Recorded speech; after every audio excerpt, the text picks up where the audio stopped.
No legal docs needed, she smirked, just leave, until an FBI agent rang her the next morning. It's funny how quiet it was. You think moments like that, the moments that split your life into before and after, would come with noise, shouting, glass shattering, something cinematic at least. But all I remember is the hum of the refrigerator, the rhythmic drip of the faucet we never got around to fixing, and her voice, cool, flat, and unfamiliar. No legal docs needed, just leave. That's what she said. I remember blinking slowly, like maybe if I opened my eyes again, I'd see a different version of her, one I recognized. The one who used to tuck her legs under mine on the couch when it got cold, who used to dance barefoot in the kitchen to Stevie Nicks, humming off-key and laughing with her whole chest. The one who traced circles on my wrist when she thought I was asleep. That woman was nowhere in the room. Instead, Cassandra Cass stood with her arms folded tight across her chest, like she was holding something inside that she didn't want to let slip. Her mouth was curled at one corner, a half-smirk that looked more like a defense mechanism than a facial expression. She had a cigarette in one hand, even though she'd quit months ago. The ash dangled perilously, a gray whisper ready to fall. I looked around the living room like a person scanning for exits, even though I wasn't ready to walk out yet. The couch was still warm from where I'd been sitting.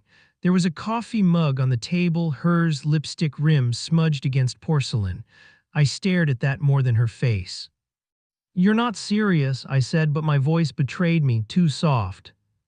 She exhaled smoke through her nose, not even bothering to look me in the eye. "Don't make this harder than it needs to be," she said. And there it was, the script, rehearsed, clinical, probably played out in her head 100 times. She had an uncanny ability to strip moments of their mess and dress them in clean lines as if detachment were elegance. The weight in my chest shifted, a dense, cold grief like a storm cloud turning solid. "You're kicking me out." "No, I'm telling you to go." "Oh, same thing." She sighed, a long, dramatic breath, like I was the one being unreasonable, like I'd cornered her. We'd been circling this moment for months, if I'm being honest. It started with silence, that kind of silence that's too loud, too heavy. Then came the sarcasm, the withdrawal. I'd ask if she was okay and she'd snap, "I'm fine," with that brittle tone that said everything but. We hadn't touched each other in weeks, not meaningfully anyway. A peck on the cheek here, a hand brushed away there. And I kept trying, cooking dinners she wouldn't eat, leaving notes on the mirror, buying her favorite tea. But love, it turns out, can't live in a vacuum. "I didn't cheat," she said suddenly, as if that were the only line that needed clarifying. "Well, I didn't ask," I murmured. She finally looked at me, and for a second I saw it, the flicker of something soft. Regret maybe, or pity, I'm not sure which is worse. "You deserve more than this," she said. "Then why couldn't you just say that?" Her jaw tightened, "Because I knew you wouldn't leave." And that was true. I wouldn't have, not even if the house caught fire. I would have stayed, burned quietly next to her, telling myself the heat was just proof that love was still alive. But she'd already made the choice for me. Her bag was packed by the door. Mine never would have been. I walked into the bedroom, our bedroom, and stared at the bed we used to share, the one we picked out together, arguing over mattress firmness and thread count like idiots in love. There was still a dent on her side of the bed, shaped like her body. Her sweater from the night before was balled on the floor. She'd worn it while watching some dumb crime docuseries, legs across my lap, asking me if I thought she'd make a good detective. "You'd be too emotional," I'd teased. She laughed. "Me, please, I'd solve murders with a single glance." It felt like that conversation had happened years ago. I thought about grabbing a duffel bag, about folding clothes neatly like this was a temporary trip, like I'd be back in a week once she cooled off. But the way she'd said it, "just leave," wasn't a suggestion, it was final. I didn't take anything, not even my toothbrush. I walked back into the living room, keys in my hand. She didn't ask where I was going, I didn't tell her. What was there to say that I didn't know? That I felt like I was being evicted not just from our apartment, but from a version of myself I didn't know how to be without her. She opened the door for me like some concierge of heartbreak, and I stepped into the hallway. Then I turned around. "Did you ever love me?" A pause, a real one. the kind that makes your lungs forget how to work. I did, she said finally, but it changed, I changed. The door closed, not slammed, just closed. I didn't cry until I got to the car, not the sobbing kind, not at first, just quiet tears. The kind that slide down your face and into your collarbone, unnoticed until the chill of it makes you shiver. I put the key in the ignition, but I didn't start it. I sat there, hands on the steering wheel, forehead resting against it, trying to regulate my breathing. I kept thinking maybe this is a test. Maybe she'll run out any second, knock on the window, pull me back into her arms and whisper that she was scared, that she didn't mean it, that she didn't know how else to say she needed help. But that moment didn't come. Instead, I watched the lights in her apartment go out one by one. Kitchen, living room, bedroom, darkness swallowed everything we'd built. I reached for the Red Bull in the cup holder, the one I'd bought that morning but never drank. I cracked it open, took a sip. It was warm and metallic and tasted like regret. I turned the key. The engine rumbled to life, and I pulled out of the parking lot without looking back. There was no grand plan, no destination, just road. Just the sound of tires against asphalt and my heart beating somewhere too far inside my chest to touch. Somewhere around hour 2, I realized I didn't even have my charger. My phone was dying, and so was the last thread of hope that she'd call, that she'd say she made a mistake. By the time the battery went black, so did the fantasy. She told me to leave. And for once, I listened. The motel room smelled like mildew and years of unspoken sorrow. You know, the kind like someone else's bad decisions seeped into the walls. I didn't choose it, it just happened. One moment I was driving in silence through unfamiliar streets, and the next I was handing over cash to a woman with gray roots and eyes that didn't blink much. She gave me a plastic keycard and told me not to park under the oak tree because it leaks sap and bird shit. That was her exact phrasing. I nodded like it mattered. Room 7, thin carpet, one window that faced a brick wall, a bed that creaked when I sat down like it was warning me. This is as soft as it gets, sweetheart. I didn't even take my shoes off. I laid there fully clothed, arms crossed like a corpse waiting for someone to notice I'd gone missing. Nobody did. It wasn't until the second night that I realized I hadn't eaten. My stomach wasn't hungry, it was hollow, like grief had eaten first. I walked to a 24-hour gas station and bought a granola bar and a bottle of water. The girl behind the counter had chipped blue nail polish and an eyebrow piercing. She didn't look at me once. I was grateful for that. Back in the room, I sat on the edge of the bed, chewing like a robot, barely tasting anything. I watched an infomercial for a set of Japanese knives I would never buy. At 3:12 a.m., I cried so hard I thought my lungs might collapse. I screamed into the motel pillow, this dirty, anonymous sponge that had absorbed God knows how many other people's despair. That night, I didn't sleep, I just dissolved. The third day, I started driving again. Aimless, just towns and highways, shitty coffee, and the voice in my head that kept saying she didn't even flinch. She told you to go like it meant nothing, like you meant nothing. I kept trying to unremember the way her face looked in that doorway, calm, almost smug, like I'd finally made it easier for her by cracking first. I hated that I'd given her what she wanted, compliance. But what else was I supposed to do? Force my way back in, scream until she called the cops? No, I'm not dramatic like that. I just implode quietly, like a building in reverse, slowly folding in on itself. I got a job at a gas station about 20 miles out from wherever I was staying. There was a handwritten sign in the window, "Help wanted, must show up." That was it. That was the bar. I walked in and the owner, a thick man with a bald head and kind eyes, asked me if I could use a register.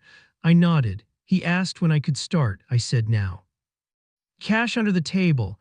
No paperwork, no questions, just long hours, the smell of diesel, and strangers who mostly didn't look at me unless they needed something. It was perfect. I stopped thinking about days of the week. My schedule became shifts and sleep and staring at the ceiling. Sometimes I'd dream she texted me. I could feel the vibration in my pocket. I'd wake up breathless, reaching for a phone that never rang. I did check it though, too much, every few hours at first, then once a day, then every few days, no new messages. The last one still sat there unread by her like a fossil. I left, I hope you're happy. I shouldn't have sent it. It made me look weak, or petty, or maybe just human. There was one night, maybe 2 weeks in, I walked past a bar and heard someone singing Dreams by Fleetwood Mac on karaoke badly, and I just stopped, froze like my body couldn't keep moving. The air around me felt electric, heavy like she might appear. Like she might be inside, laughing, drink in hand, unaware that she still had a leash around my ribs. I didn't go in, I walked home, but I cried the whole way, silent tears, the kind that don't ask permission. I started keeping a notebook, not a journal exactly, just fragments, sentences I didn't know where else to put, things like, "If love is real, why does it disappear? Would she have noticed if I never came back? Why does missing someone feel like begging a ghost to haunt you again?" I didn't write in it every day. Some days I didn't have the energy to form words, but when I did, I wrote honestly, no pretending, no sugarcoating, just the truth, raw and weird and ugly. I kept remembering this one morning back when we were still okay. She was standing in the kitchen, hair messy, wearing one of my old band tees, and she looked up at me like I was the only thing that mattered. She smiled, sleepy and crooked, and said, "I don't know how I got so lucky. I wish I could burn that memory, but it clings." You never think this is the last time when you're in it. That's the cruel part. You kiss someone and don't know it's the final time your lips will touch. You leave the house without realizing your life is about to gut itself. You think love is a constant, not a conditional lease. 3 weeks after I left, I stopped waiting for her to call. But the silence still hurt, like a bruise that never heals. Some mornings I woke up and forgot where I was. For one disoriented second, I'd think I was back in our bed. Then the stiff motel sheets would scratch my skin and remind me that I was alone. I became good at pretending, polite smiles. "I'm fine, thanks." No one ever asked twice. No one wanted the real answer. That's the thing about heartbreak, it's not dramatic for long. Eventually, people expect you to get over it, to move on, to become digestible again. But I was still bleeding under the surface, quietly, steadily. Until that morning. The knock came just after 7 a.m., soft, almost gentle. I thought it was housekeeping. I pulled the door open, groggy, hair a mess, wearing the same hoodie 3 days in a row. And there he was. FBI. But that part comes next. Because before he said her name, before the questions, the accusations, the unraveling of everything I thought I knew, there was this one quiet, dumb moment where all I could think was, God, maybe she did love me. Maybe she's in trouble. Maybe that's why she pushed me away. Oh, and then he asked if I knew Cassandra Lee Bowman, and everything that hadn't already broken, cracked right open. I hadn't said her full name out loud in months, Cassandra Lee Bowman. It sounded so formal coming from his mouth, like she was a case file instead of a person, like she had become something official, evidence maybe, a list of facts and timelines and federal codes. "Yes," I said, my voice cracked in the middle like it didn't want to carry her name out into the world. "I knew her." He watched me closely. He had those kind of eyes, the kind that have seen too many lies, the kind that don't blink unless something's worth it. "We have reason to believe she's involved in a financial fraud investigation. Her last known residence was listed under your name, and at one point she identified you as an emergency contact." He said all this like I was supposed to respond with more than stunned silence. I let out a sound that wasn't quite a laugh and wasn't quite a sob. "She told me to leave, just leave. No legal docs needed," that's what she said. He nodded like maybe he'd heard that before or worse, expected it. I stepped back and let him in. The motel room looked even sadder with a federal agent standing in the middle of it. He didn't sit, just looked around like he was gathering context. Maybe he was. Maybe I was just another loose thread in her unraveling story. "What did she do?" I asked. He hesitated. I could tell he was calculating what I was legally allowed to know, what would spook me, what might loosen my tongue. He didn't need to. I was already spiraling into a pit of memory so deep I forgot the taste of the present. Fake charities, wire transfers, multiple aliases, money laundering, a lot of people got hurt. That's when I sat down or maybe collapsed. I couldn't tell the difference anymore. Jesus Christ. I take it this isn't something you knew about. No, I said too quickly, too defensively. Then again, softer, no, I didn't. I don't even know who she was anymore. And that was the truth. I'd known the softness of her skin, the rhythm of her laugh, the exact way she liked her coffee, black with a splash of oat milk, never stirred. But I hadn't known this.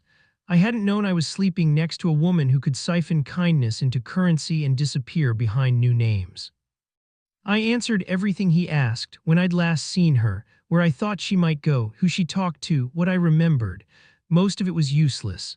I had nothing to offer but heartbreak and the bruised confusion of someone who realizes the person they loved was wearing a mask the whole time. After he left, I sat on the bed for hours, didn't move, didn't blink, just stared at the blank TV screen like it might show me something I missed, a flash of truth buried in the background. But all I saw was my reflection, and even that looked like a lie. That night I didn't cry, not like before. I felt still. Empty in a way that wasn't dramatic or poetic, just numb, like every nerve had gone quiet. I kept replaying it in my head. All the moments that had seemed odd or tense or too quiet. The times she'd shut her laptop when I walked in. The burner phone I once found in her purse that she said was for work. The way she'd vanish for hours without explanation and then kiss me like it made up for everything. I let it all slide. I didn't ask, because I didn't want to know. Maybe that's the worst part, that somewhere inside me I think I did know, not the details, not the depth, but something. I knew something was off.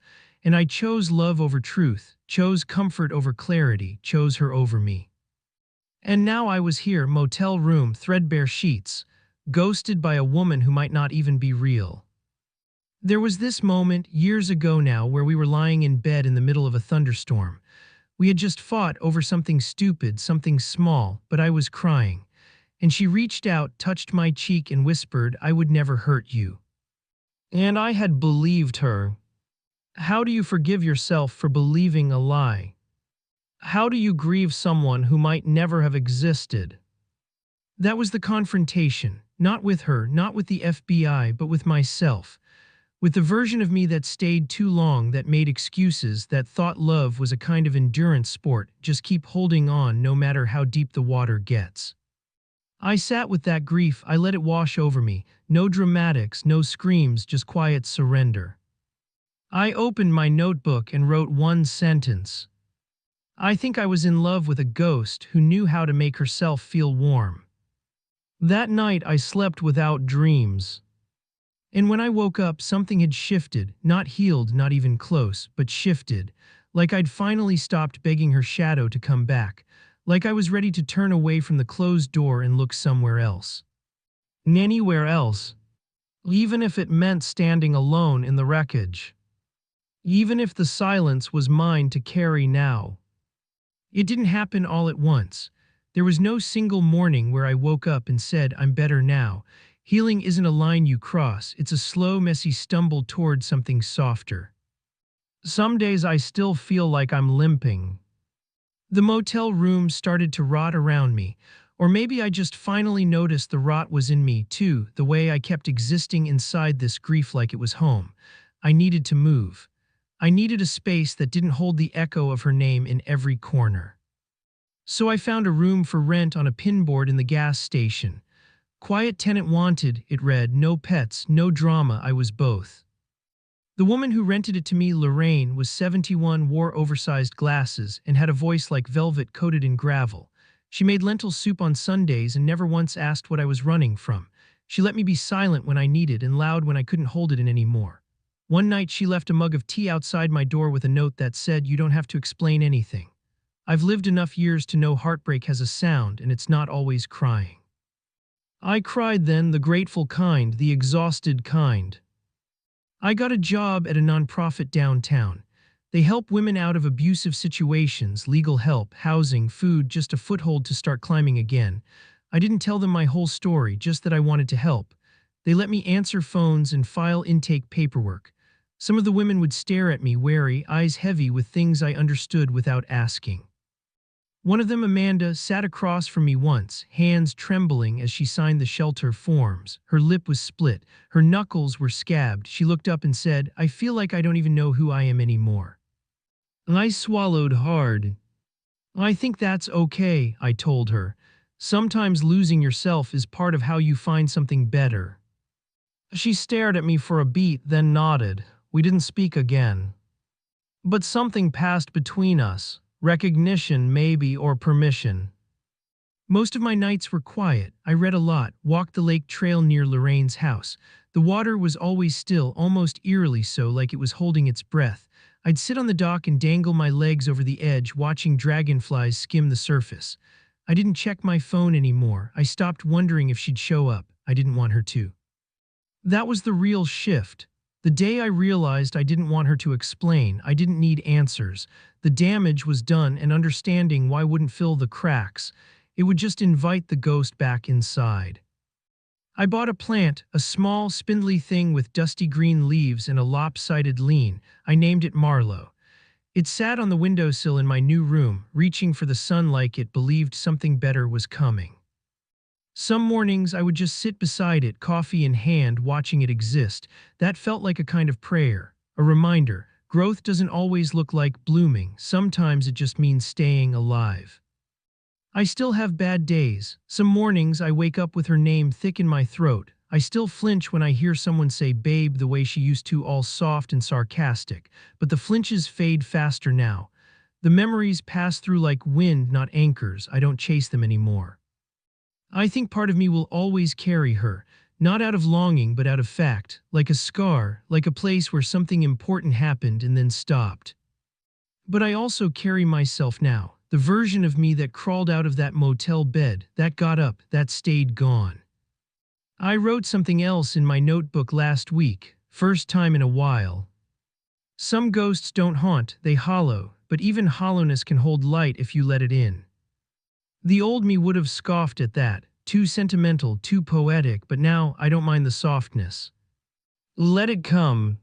Let the quiet rebuild me. Let it take as long as it needs.